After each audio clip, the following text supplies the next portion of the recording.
diputada presidenta, con fundamento en lo establecido por los artículos 83, fracción quinta y 95 de nuestro reglamento general, le solicito me permita dar una síntesis, toda vez que esta iniciativa se encuentra publicada en la Gaceta Parlamentaria de esta fecha. Claro que sí, adelante. Ciudadanos diputados de la honorable 63ª legislatura del Estado de Zacatecas, presente. Alejandro Tello Cristerna, gobernador del Estado de Zacatecas, en ejercicio de la facultad que me confieren los artículos 80, fracción segunda, 72, 82, fracción segunda y 85 de la Constitución Política del Estado Libre y Soberano de Zacatecas, 50, fracción segunda de la Ley Orgánica del Poder Legislativo del Estado, 96, fracción segunda, 97, 98, fracción primera y 99 del Reglamento General del Poder Legislativo del Estado de Zacatecas, me permito someter por su digno conducto ante esta honorable 63ª legislatura del Estado la presente iniciativa de decreto por el que se reforman, adicionan y derogan diversas disposiciones de la Ley de Hacienda del Estado de Zacatecas, atendiendo a la siguiente exposición de motivos. Las reformas hacendarias integral que implementó esta administración a partir de 2017, a través de estos años ha significado la estabilidad, consolidación y ahora la sustentabilidad fiscal. Es decir, este proceso que ha surtido el gobierno del Estado representó una reacción de carácter ineludible y de responsabilidad, debido a que las fuentes tributarias se encontraban deprimidas con una presión alta de requerimientos presupuestales del gasto, derivado esencialmente del costo financiero de la deuda pública y los requerimientos del gasto destinado a la educación. Bajo ese contexto, uno de los principales componentes de la citada reforma fue la incorporación, no implementada por ningún orden de gobierno, de los impuestos ecológicos, de los cuales, previa controversia interpuesta por el titular del Ejecutivo Federal el 7 de febrero del 2019, la Suprema Corte de Justicia de la Nación, con 8 votos a favor y 2 en contra, los ministros resolvieron en una primera sesión que es legítimo que las entidades federativas puedan establecer contribuciones en materia ambiental.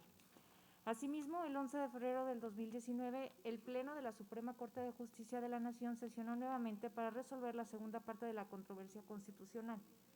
en la que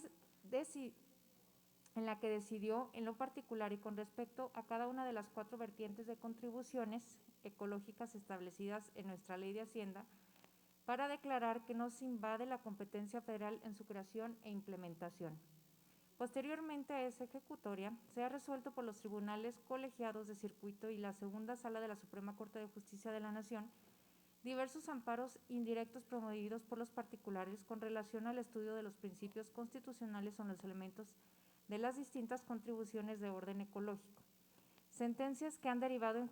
jurisprudencias emitidas por la propia Sala de la Suprema Corte de Justicia de la Nación, las cuales fueron publicadas el pasado 23 de octubre en el Semanario del Poder Judicial de la Federación, destacando el otorgar a los impuestos ecológicos la similitud de costos eficientes por la naturaleza de su origen, como se cita a continuación. Impuestos ecológicos o costo eficientes, su origen. En ese sentido, para con la finalidad de otorgar seguridad y certeza jurídica a los particulares contribuyentes, así como de la actuación de la autoridad fiscal en la determinación de la base gravable, con respecto a los principios de proporcionalidad y legalidad tributaria, se propone en primer lugar modificar el objeto del citado impuesto, para reconocer que el hecho de depositar o almacenar residuos de vertederos públicos o privados deberán de ser aquellos que ocasionan algún tipo de contaminación al ambiente al originar su liberación,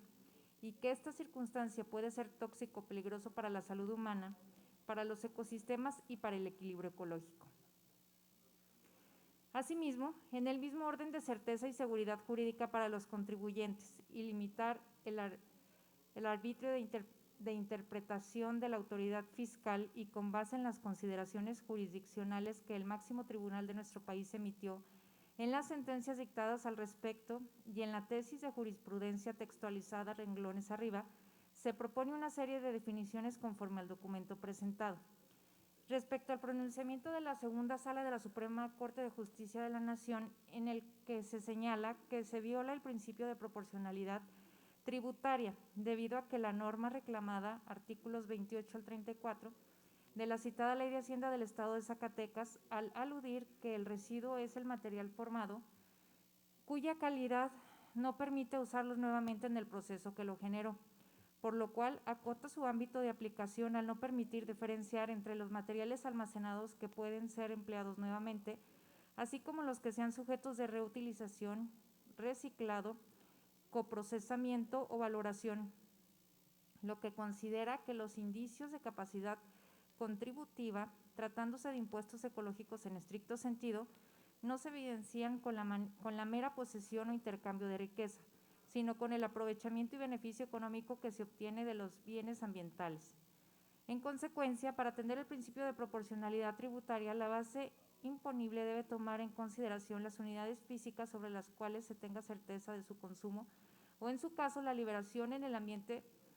suscita efectos negativos o impactos de carácter ecológico. En ese sentido, la segunda sala de la Suprema Corte de Justicia de la Nación considera que las normas que regulan el impuesto al depósito o almacenamiento de residuos violan el aludido principio porque no permiten otorgar certeza respecto de la proporción en el depósito o almacenamiento de residuos que generan contaminación. Para corregir lo anterior, se propone modificar el artículo 30 de la multicitada ley, para considerar que la base gravable de este impuesto será la cantidad en tonelada de residuos depositados o almacenados en vertederos públicos o privados situados en el Estado, y que al originar su liberación en el ambiente sea un constituyente tóxico peligroso que suscita efectos de riesgo en la salud humana, en los ecosistemas o en el equilibrio ecológico, que sean generados durante un mes de calendario o fracción del mismo. En tanto que para tener certeza de la proporción que estos residuos generen o no de definitividad en su destino y consecuente daño ambiental, se establece en la norma que no constituirá base del impuesto la proporción del residuo depositado o almacenado destinado a la reutilización, reciclado, coprocesamiento o valoración, con excepción de que el residuo permanezca un año o más depositado o almacenado, sin llevar a cabo los citados procesos: reutilización, reciclado, coprocesamiento o valoración. Para el caso de que el residuo sea peligroso, la excepción opera cuando permanezca 6 meses o más depositado o almacenado sin llevar a cabo el multireferido proceso de reutilización, de reciclado, de coprocesamiento o valoración. En ese mismo sentido, no existirá base del impuesto cuando el residuo depositado o almacenado tenga las características técnicas de disposición final. Con base en la Ley General del Equilibrio Ecológico y Protección al Ambiente, la Ley General para la Prevención y Gestión Integral de Residuos. Con base en estas modificaciones, se considera que se colman los extremos establecidos en los criterios jurisdiccionales emitidos por la segunda sala de la Suprema Corte de Justicia de la Nación, y por ende se cumple con el principio de proporcionalidad tributaria exigido por la norma constitucional. Por todo lo anteriormente expuesto y fundado, se somete ante esta honorable Asamblea la presente iniciativa, mediante la cual se reforman, adicionan y derogan diversas disposiciones de la Ley de Hacienda del Estado de Zacatecas. Ley de Hacienda del Estado de Zacatecas. Artículo único. Se reforman, se adicionan y derogan diversas disposiciones de la Ley de Hacienda del Estado de Zacatecas para quedar como sigue. Artículo 2. 10º bis. Norma oficial mexicana. A la regulación técnica de observancia obligatoria expedida por las autoridades normalizadoras competentes, cuyo fin esencial es el fomento de la calidad para el desarrollo económico y la protección de los objetivos legítimos de interés públicos previstos en la Ley de Infraestructura de la Calidad, mediante lo establecido de las reglas, denominaciones, especificaciones o características aplicables a un bien, producto, proceso o servicio, así como aquellas relativas a terminología, marcado, etiquetado y de información. Las normas oficiales mexicanas se consideran como reglamentos técnicos o medidas sanitarias o fitosanitarias, según encuadren en las definiciones correspondientes previstas en los tratados internacionales de que el Estado mexicano es parte. Artículo 24 se deroga. Artículo 28 del objeto. Artículo 29 son sujetos de este impuesto. Artículo 30 es base gravable para este impuesto. Artículo 31 de la cuota. Artículo 32 del pago. Artículo 33 de las obligaciones transitorios. Primero, el presente decreto, que reforma, adiciona y deroga diversas disposiciones de la Ley de Hacienda del Estado de Zacatecas, entrará en vigor el día 1 de enero del año 2021, previa publicación en el periódico oficial órgano del Gobierno del Estado Libre y Soberano de Zacatecas. Segundo, se derogan todas las disposiciones legales, reglamentarias, administrativas de igual o menor jerarquía y contractuales del marco jurídico estatal en lo que se oponga al presente decreto. Atentamente, el licenciado Alejandro Tello Cristerna, gobernador del Estado. Es cuanto, diputada presidenta. Gracias, diputada.